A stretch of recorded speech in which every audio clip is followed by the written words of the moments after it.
folks, hello. I thought I'd start off with a song that my mum used to sing to me when I was a kid. Hope you like it. Here we go. When I was just a little boy, I asked my mother, what will I be? Will I be handsome? Will I be rich? Here's what she said to me. No.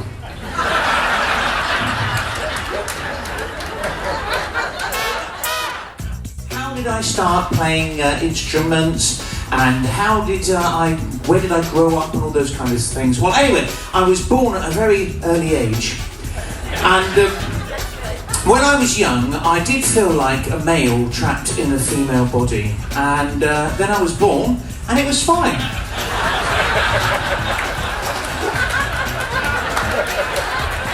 What happened? And I probably went to school the same time as quite a lot of you did, you know, about 8:30, 9 o'clock. And I got interested in playing music at school, and it's funny, I haven't run into anybody from my school days for years, and I met a guy the other day. He said, do you remember me, Steve? We went to school together. I said, don't be so ridiculous. There was nobody with a bald head at my school. I don't know who he was, but... and of course, people, you know, did you study and all this kind of stuff? Yes, I went to the Royal College of Music. It was a Wednesday afternoon, and it was closed. And sometimes these people get mistaken for being American, but they're a bit like America Light. Have we got some Canadians? Ah, yes, it's America Light. All the fun without the guns. Always love it. And they're laughing and clapping along, but there's a shy, retiring group. They don't like to make their presence felt too much. Have we got people here from the United States of America? That could be 5, you can never tell. But I like how enthusiastic you are. You know, I know that because my mum and dad, they live in America now. My mum and dad, they live in Florida. Well, they didn't want to live in Florida, but they're over 65, and that's the law.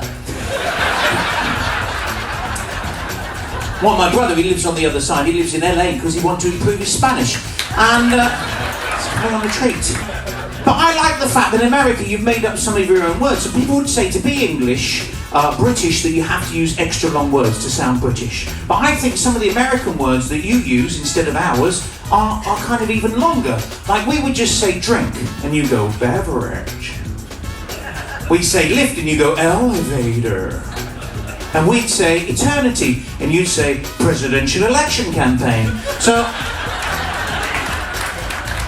we have a different word for everything. You can tell, I say, a lot about a country's passion when things are going wrong. I mean, the last time things were going wrong for everybody was the economic downturn. And you can tell a lot about a country by the way they take the bad news. The average American, oh my God, Jesus Christ, God damn, man. You got the French, oh, sacre bleu, je ne sais quoi, chicken chasseur, and then again.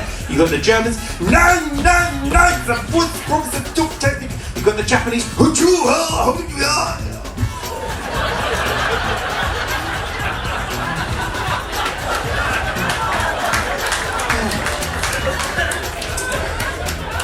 but what are we like in the UK? If it gets any worse, I'll have to write a letter.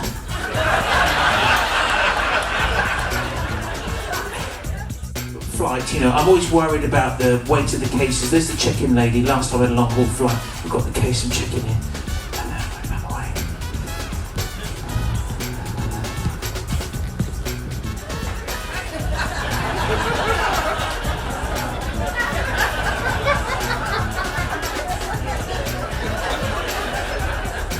That's why there's a 2-hour check-in. Half of it's given to the counter, isn't it? I mean, I find some fairly ordinary places a bit bizarre, like, for instance, Greece. That's a bit weird, isn't it? Greece. I was there a little while ago in Greece, wanted some money. I thought I'd get my cash card out, went to the ATM, put my card in. It said insufficient funds. I thought, well, is that you or is it me?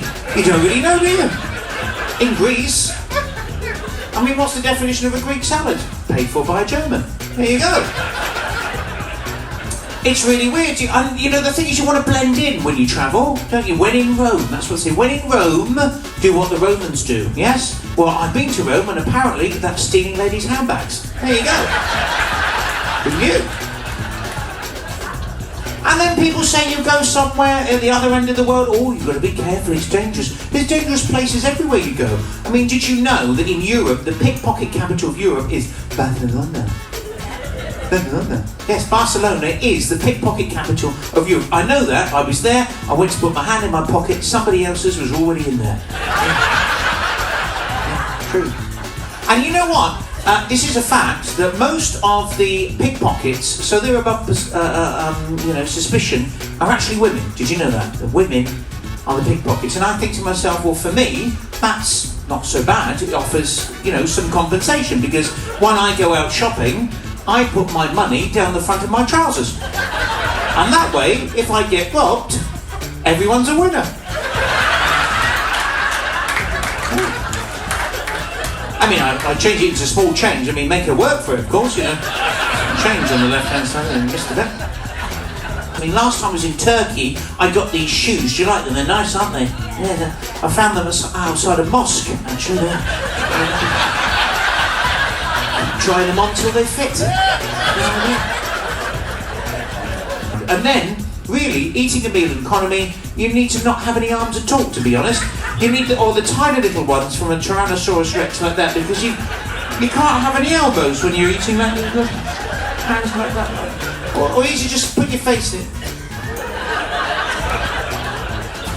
And nobody wants the food anyway, because after you've been on here, it's like eating prison food, let's be honest, isn't it?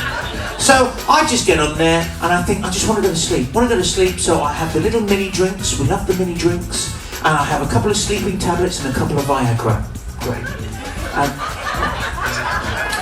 Well, do you not have the Viagra? Well, I don't take it for any sex reason. It just stops the guy in front from reclining his seat.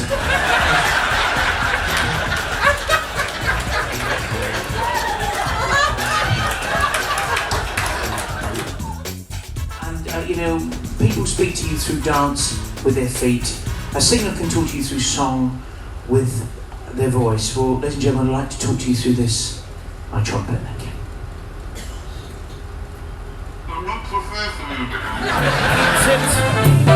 Out of sight.